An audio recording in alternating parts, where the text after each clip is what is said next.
CM Chandrababu deputy CM Pawan Kalyan పై Visakha steel plant contract కార్మికులు మండిపడ్డారు. ఎన్నికలకు ముందు స్టీల్ ప్లాంట్ను కార్మికులను ఆదుకుంటామన్న వారి మాటలు ఏమయ్యాయని ప్రశ్నించారు. స్టీల్ ప్లాంట్ టెంట్ దగ్గరకు వచ్చి ఉద్యమానికి మద్దతిచ్చిన సంగతిని మర్చిపోయారా అని ప్రశ్నించారు. కాంట్రాక్ట్ కార్మికుల తొలగింపునకు నిరసనగా 24 గంటల సమ్మెకు పిలుపునిచ్చిన కార్మికులు భారీ బైక్ ర్యాలీ నిర్వహించారు.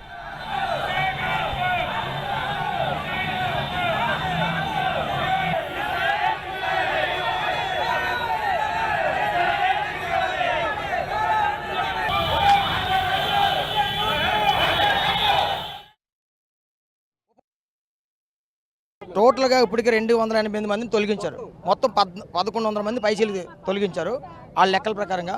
సరే, ఏదేమైనప్పుడు కూడా ఈరోజు నేను ఒక జనసేన పార్టీ, తెలుగుదేశం పార్టీ కూటమి కార్యకర్తగా మాట్లాడుతున్నాను.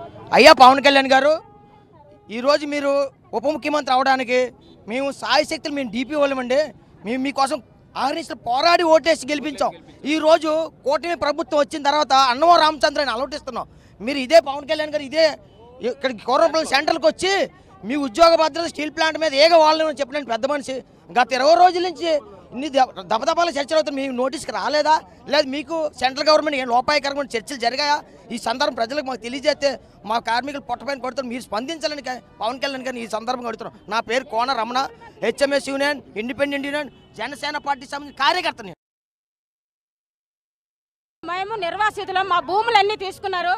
నేను ఐటీఐ చేశాను, కానీ ఇక్కడ steel plant ladies recruitment stop చేశారని చెప్పి మాకు ఉద్యోగాలు ఇవ్వలేదు. ఆర్ కార్డు ప్రతి ఒక్కరికి ఉద్యోగం ఇస్తామని మా భూములన్నీ తీసుకున్నారు.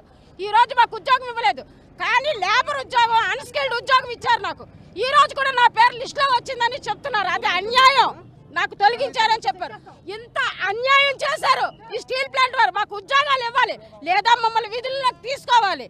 మమ్మల్ని ఎందుకు ఆపుతున్నారు? ప్రతి ఒక్కరు కార్మికులు కూడా ఏమైపోతారు మధ్యలో ఇలా చేసినందుకు.